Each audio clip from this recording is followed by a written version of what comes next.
नमस्ते दोस्तों। आज हम एक कहानी सुनने वाले हैं एक ऐसे लड़के की जिसका नाम रयान था। लोग उसे अक्सर आलसी कहते थे, लेकिन उसकी सोच बड़ी होशियार थी। इस कहानी के जरिए हम देखेंगे कि कैसे एक आलसी इंसान भी मेहनत करके अपनी सुस्ती को दूर कर सकता है, अगर उसे सही प्रेरणा मिले। कहानी को अच्छे से सुनिए, हो सकता है इस कहानी के मदद से आपका जीवन में परिवर्तन आ जाए। तो अंत तक हमारे साथ बने रहें।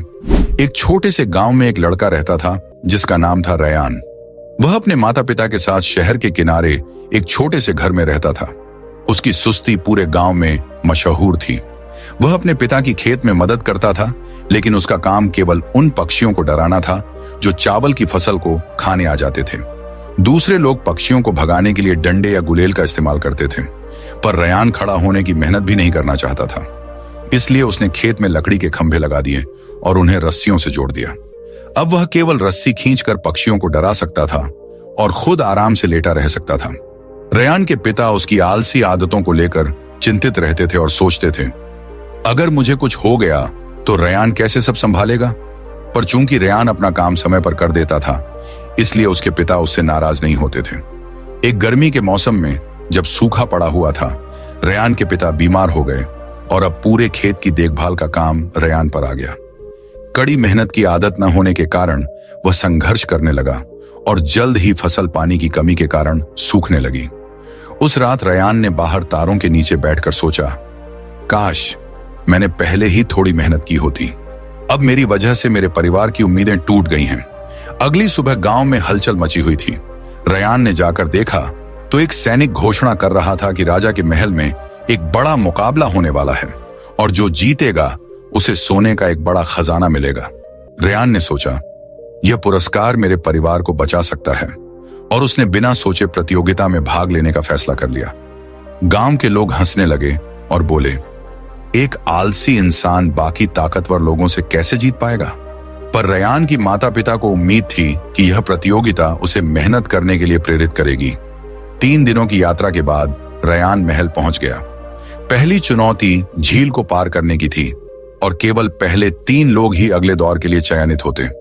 जैसे ही दौड़ शुरू हुई, सभी प्रतियोगी पानी में कूद पड़े, लेकिन रयान रुका रहा। वह जानता था कि वह बाकी लोगों की तरह तैर नहीं सकता, तो उसने एक तरकीब सोची। उसने जल्दी से पास के जंगल में जाकर कुछ टहनियां और एक लकड़ी का टुकड़ा लिया और एक छोटी नाव बना ली। उसने सोचा, यह झील पार करने की दौड़ है, केवल तैरने की नहीं। धीरे धीरे पैडल मारते हुए उसने झील पार की और तीसरे स्थान पर पहुंचकर अगले दौर में अपनी जगह बना ली। अगले दिन अंतिम दौर शुरू हुआ। हर प्रतियोगी को एक बड़ा लकड़ी का ब्लॉक दिया गया, जिसे 1 किलोमीटर तक धकेलकर फिनिश लाइन तक ले जाना था। उनके पीछे कुछ औजार रखे गए थे, जिनमें से वे एक चुन सकते थे। पहले प्रतियोगी ने एक रस्सी उठाई और ब्लॉक को खींचने लगा। दूसरे ने लीवर के रूप में इस्तेमाल करने के लिए एक लकड़ी का टुकड़ा उठाया। रयान ने जल्दीबाजी नहीं की। उसने सोचा, मैं ताकत से नहीं जीत सकता, मुझे दिमाग का इस्तेमाल करना होगा। काफी सोच विचार के बाद उसने एक छोटा चाकू उठाया। दर्शक हैरान थे कि चाकू कैसे उसकी मदद करेगा, लेकिन रयान ने ब्लॉक को धकेलने के बजाय उसे गोल आकार में काटना शुरू कर दिया। 1 घंटे बाद उसने ब्लॉक को गोलाकार में ढाल दिया और अब वह इसे आसानी से लुढ़काकर ले जा सकता था। रयान सबसे पहले फिनिश लाइन पार कर गया और भीड़ ने तालियों के साथ उसका स्वागत किया।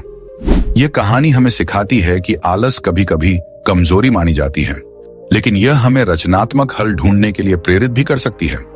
रयान के लिए उसके परिवार के प्रति प्यार ने उसे आलसी आदतों पर काबू पाने और सफलता पाने के लिए प्रेरित किया।